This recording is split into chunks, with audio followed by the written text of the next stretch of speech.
Samantala, natabunan ng makapal na buhangin ang sementadong bahagi po ng Lingayen Capital Beachfront matapos ang pananalasa ng Bagyong Uwan noong gabi ng Nobyembre 9 ayon sa ulat ng lokal na pamahalaan.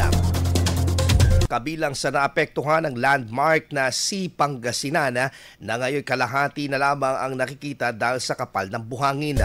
Ayon sa DOST Pag-asa, kabilang ang Pangasinan sa mga lugar na nakaranas ng storm surge noong kasagsagan ng Bagyong Uwan na umabot sa 2 hanggang 3 metro ang taas.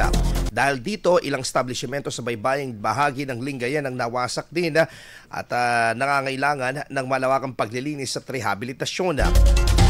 Samantala sa bayan ng Labrador, isang malaking barko naman ang natagpuan ng mga residenteng sumayad sa baybayin ng Barangay Uyong sa parehong araw.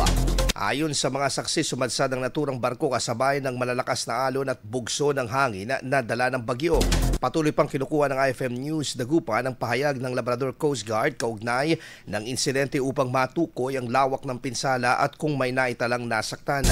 Sa kasalukuyan, nagsasagawa ng pagsusuri at paglilinis ang mga otoridad sa mga apektadong lugar sa Lingayen at Labrador upang masigurong kaligtasan ng mga residente at maibalik sa normal ang operasyon sa baybayin. IFM News. IFM News. IFM News.